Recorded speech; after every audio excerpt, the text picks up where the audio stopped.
Hello, this is Roland. Just wanted to stop by to tell you about my new series of videos on the Sermon on the Mount. They're very wonderful. Each one is anywhere from 10 to 25 minutes long. I have like 16 or 17 of them now. You can go to my YouTube channel and click on the playlist, Sermon on the Mount. What's really exciting about them is that I'm reading them from the Khabouris manuscript, an English translation, a beautiful English translation of the Khabouris manuscript, which was written in Aramaic, the language that Jesus spoke. It's just exquisitely beautiful, painstakingly translated. And I think you'll enjoy it because the wording and the phrasing and the words are a little different than what you're used to. Very close, but a little different. I think you'll find it stimulating and perhaps enlightening. In fact, I'm sure you'll find it enlightening if you receive it with a good spirit. So that's the main thing I want to tell you. Very nice. The Sermon on the Mount, read from the Khabouris manuscript, with, of course, my commentary. And my commentary is designed to put in modern language, okay?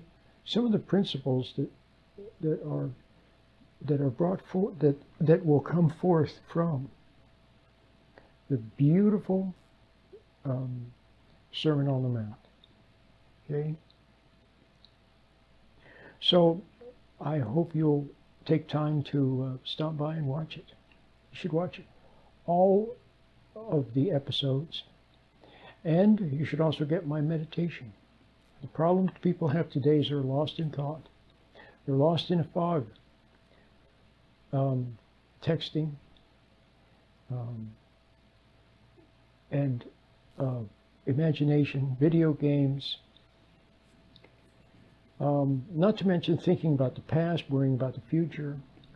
People are lost in thought. But, you know, it's not in thought where you're going to find God. You can't study your way to God, and frankly, you can't think your way to Him either. You need to see.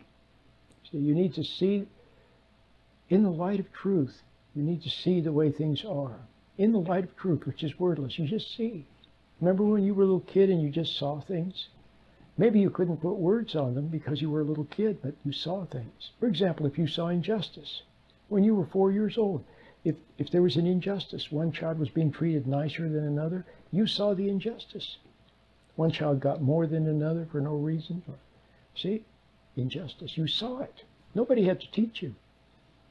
Well, now, as a big person, if you get back in touch with your intuition, which is from God.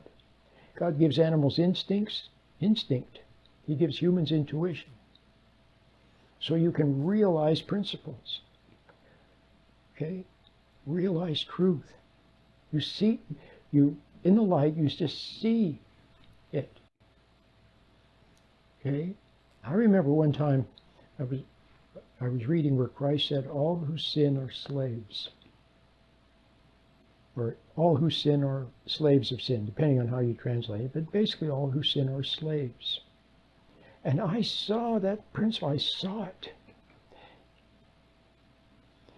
And then for the next, I think it was half a year, almost, just about every day, I would go out in the world and do things and talk to people and read things and watch things. And over again, I would see that principle.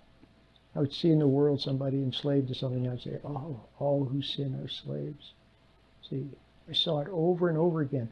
Each time another facet, each time deeper. It's called realization. It's called the aha moment, the eureka moment. That's what you need. And then from that can come thinking. See, it's not that there's anything wrong with thinking, but the thinking should flow from the intuition, from the realization, which is from God, which is your intuition. Okay?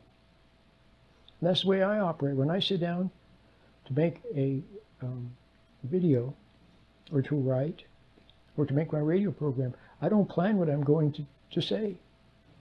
It's what comes to me. I see something, and then I say it. I elaborate on it. Okay? That's the way you have to learn to be. You have to learn to live in God's light. That's the way the ancient people did. You know, the patriarchs, Moses, Jeremiah, Isaiah, Elijah, Noah, they lived in God's light. Okay? They were close to God. They lived in light. They didn't live down in their imagination like people do today. Okay? That's the way you have to be. You have to live in the light and then see in the light. Even Augustine understood that. I was reading a passage yesterday. Actually, I was reading from my book. I wrote a book called A Weekend with Einstein and Augustine. What an excellent book it is. Science, cosmology, philosophy, physics. It's a beautiful book. Just beautiful. A Weekend with Einstein and Augustine. I talked about how Einstein used his intuition and how Augustine did. But Augustine said, I think it may have been in his Confessions, but somewhere he said, you know, when I read the Genesis written by Moses, I said, how do I know that it's true? He said, even if Moses were here speaking to me and I could understand, let's say Moses talked in Latin, then I could understand what he was saying, Augustine said. If I was listening to Moses say something, I was still, how would I know that what he's saying is true? It's because I would see it in the inner light from God.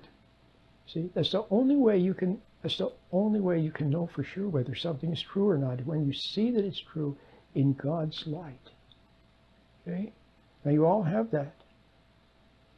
See? But you've lost touch with it because you've gotten lost in worrying and thinking and feeling and emotions.